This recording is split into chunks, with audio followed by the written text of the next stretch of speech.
Today, I want to take you inside the clinic to walk through one patient's journey with alcohol dependence. We're going to go beyond the statistics and really explore the story of a real person, and I'll be your guide through this, just as I was for him as his doctor. I feel very anxious and my hands are shaking. You know, in his native Gujarati, these were some of the very first words Mr. Garva ever said to me, and they just perfectly capture that physical, gut-wrenching torment of withdrawal. This sentence, well, it wasn't just a list of symptoms. It was a desperate cry for help that had been building for a very, very long time. So, to really understand the illness, first you have to understand the man. This is Mr. Garva. He was 37, a heavy vehicle driver, a provider, a husband, a dad. By all accounts, he was known as a responsible, hardworking guy. But underneath that surface, something was happening that was threatening to just erase that entire identity. His story, which he and his incredibly supportive older brother shared with me, is this decade-long descent.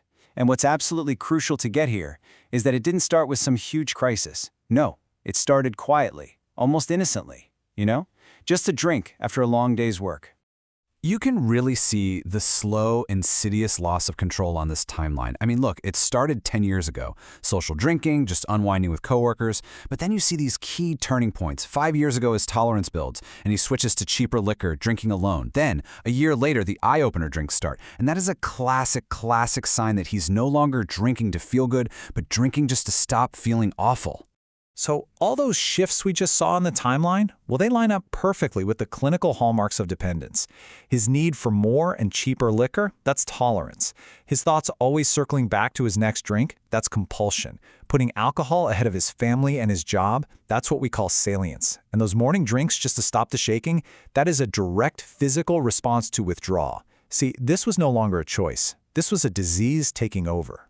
In the last 2 years, this slow slide, well, it turned into a complete freefall. That gradual chipping away at his life gave way to a total collapse, and that's what finally brought him through my door. The crucial thing to see here is how his social and professional life just disintegrated right alongside his health. The divorce, getting suspended from his job, these weren't just consequences. They actually became fuel for the fire, making his dependence even deeper. His entire world just narrowed and narrowed until it was only about one thing: alcohol. That crisis in the last 15 days wasn't the real problem. It was just the final, unavoidable symptom of a life that had come completely undone.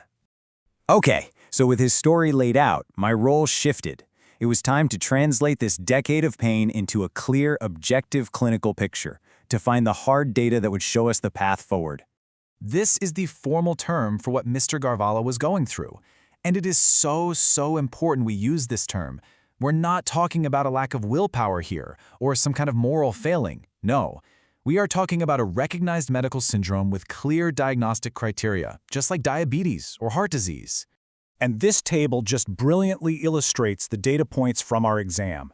Every single one tells a piece of the story. The tachycardia, that rapid pulse, showed his body was in a full-blown state of withdrawal. The hepatomegaly, or enlarged liver, pointed to years of damage, and this last one is critical. His insight was grade 4. That means he knew he had an illness. He understood something was wrong inside him, and let me tell you, that is a powerful foundation for recovery. This specific code, F10.30, it might look like just a bunch of clinical jargon, but it's incredibly important. It's like a universal language for us. It lets us precisely define his condition, dependent syndrome, and his current state, uncomplicated withdrawal. And getting that diagnosis right is the key that unlocks a standardized, evidence-based plan for treatment. A diagnosis is never, ever the end of the story. For Mr. Garva, it was the beginning. It was the point from which we could finally start to map a way out of the chaos, and that map had to be comprehensive. It had to address his body, his mind, and his life. So our strategy was fivefold. First things first, detox, to manage the immediate danger of withdrawal in a safe way. Second, we had to protect his brain with high doses of vitamin B1. Then we start looking to the future, anti-craving medications, psychotherapy like cognitive behavioral therapy to build new ways to cope, and finally, that absolutely crucial social support from his brother and a plan to get him back to work. It's a holistic plan, because this is a holistic problem. So, the big question, what does the future hold? Well, as his doctor, my prognosis is guarded, but I'm also hopeful. You have to weigh the two sides. On the one hand, he came to us voluntarily, he has his brother's support, and he has the self-awareness to know he's sick.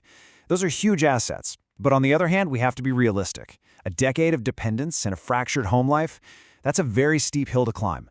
Mr. Garva's journey is far from over.